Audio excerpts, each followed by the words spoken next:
Hi, I'm Verna DePaul, best-selling author and Happy Ever After contributor. Today I'm interviewing science fiction author and Galaxy Express blog owner, Heather Massey. Heather, can you tell us the difference between science fiction romance and steampunk romance? Oh, sure, I'd be happy to. The main thing to remember with science fiction romance is that it's a story with a technology-based setting. And the stories generally pose a what-if question that can be about futuristic technology, exploring alien worlds, gender, culture, so on and so forth. The sky's the limit. That's one thing I find very exciting about the subgenre is because you can go to so many different places. Steampunk romance is one type of science fiction romance. One of the main things that distinguishes steampunk romance is that the stories are based on steam-driven technology. And a very popular setting for steampunk romance is Victorian-era England, mainly the aesthetics, and it also was a time of exciting and also not so exciting cultural changes, social changes, technology changes.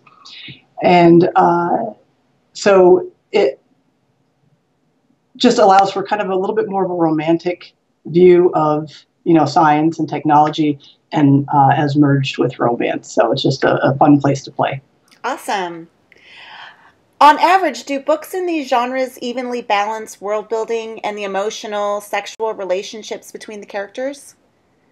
Yes, absolutely they do.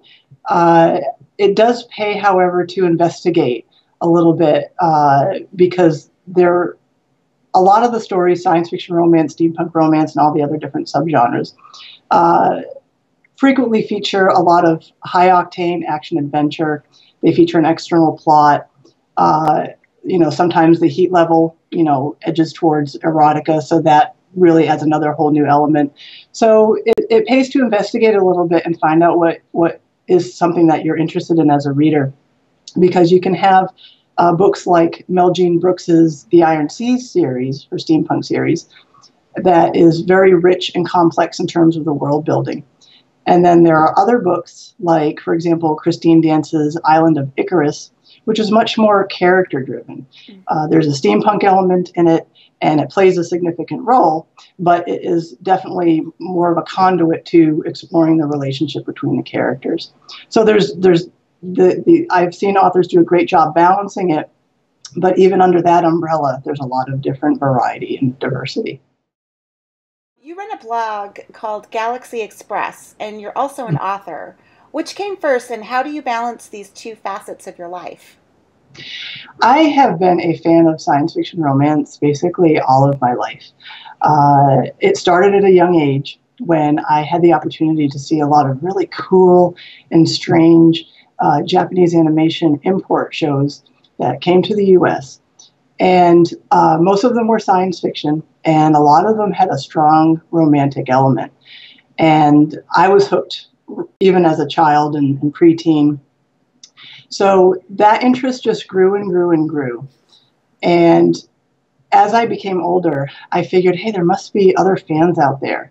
How can I find them?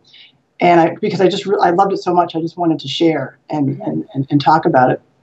Now, a lot of that time was before the internet, so I had to rely on snail mail, writing letters to people, and I was hard pressed to find a fan within a 1,000-mile radius that I could talk to. It was really that kind of isolating, but the internet really opened things up.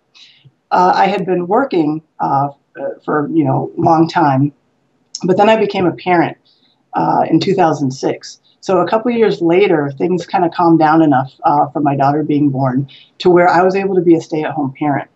And with blogs being so much easier to set up and run at that time, I saw a way to have an outlet for my interests and also connect with other fans of the subgenre. And I also wanted to help raise its visibility because I have been excited about it for years and years, and movies and television and books. And I saw that a number of authors were doing some really cool stuff, such as Lenny Sinclair and Susan Grant. So being a stay-at-home mom enabled me to do that. Now, I had never intended to be a writer. I was in another field entirely. But the stories that I was reading were exciting. The ideas, the potential for the subgenre was very exciting. And the other thing that happened at that time was the rise of ebooks and digital publishing. Mm-hmm. It was there when I started my blog, but my blog provided a gateway for me to learn more about it and discover that whole frontier. So I caught the writing bug and decided to expand the way I entertain my readers. So I continue to write the blog posts, and then I've been starting to give birth to some of the stories that are in my head. So, and in terms of balancing it, coffee, lots of coffee, right. Caramel macchiato, or frappuccinos. Almost doesn't get any better than that. So, and just having fun with it too makes it easy. Wonderful. I can really tell that you have fun with both the blog and your writing. I can just see it on your expression. And you actually have a upcoming release, something that sounds really interesting. Can you tell us about The Watchmaker's Lady? Oh, thank you. I'm very excited about this title. For me, it represents one of the ways that digital publishing gives writers a lot of freedom to really just go where their muse takes them. The Watchmaker's Lady is an erotic steampunk romance.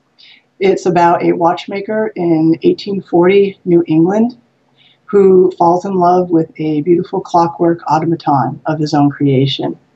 So it has a little bit of the steampunk Victorian sex doll angle. Mm-hmm. But I very much like to think of the story as a tale of two soulmates who find each other despite impossible odds, and that they manage to stay together and find true love. It comes out in April from Red Sage Publishing, and it's the first in what I've dubbed my Clockpunk trilogy. So I'm going to write 2 more books in the same setting, featuring similar artisan-type heroes and unusual heroines. Oh, awesome. That sounds great. Thanks for asking. Yeah, I can't wait to read it. So, do science fiction romance fans enjoy dressing up in costumes? Oh, yeah, many of them do. Cosplay has a long history. It's very big in Japan, and then U.S. fandom caught on and never looked back. Cosplay basically involves dressing up as your favorite character from a show or a book or a movie. And it's really great going to conventions because you get to see the cosplayers really strut their stuff. And so many of them are really talented. I mean, it's the equivalent of like a Hollywood costume designer at work with some of these costumes. But, even if you just have a pair of goggles on your head or a mask, that works too. It's all good. I like to watch. I can't design a costume to save my life, but I love to watch all the people who do it. Even the ones who, you can tell they're just kind of homegrown outfits. It's just amazing, though, because the enthusiasm for the shows that they like really shines through, and it's just a lot of fun. Great. Is there a favorite conference for readers of science fiction romance? I think a lot of them do enjoy going to conventions. The biggest one is Comic-Con in San Diego and New York. Thousands of people attend those every year. But they like going to all kinds, large or small.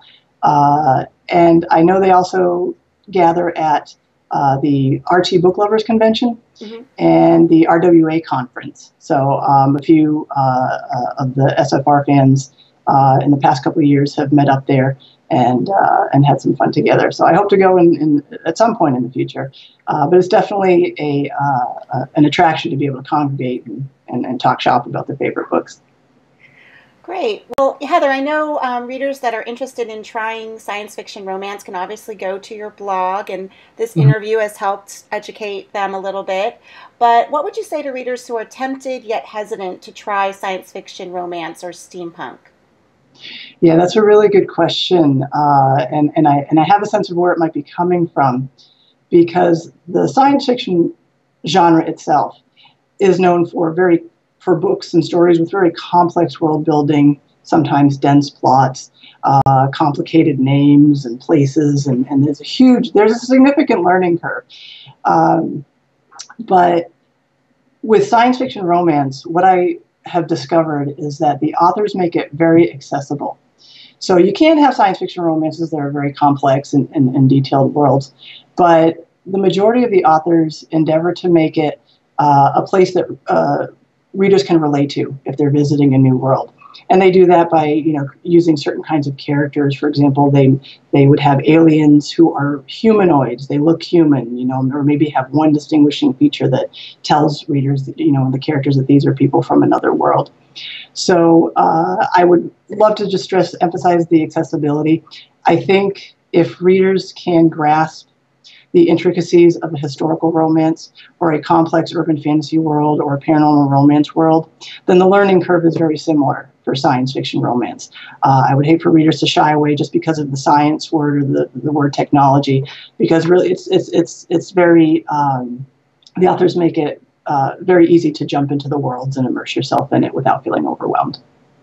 Wonderful. Well, thank you so much for talking with me today. I really appreciate it. Oh, happy to be here.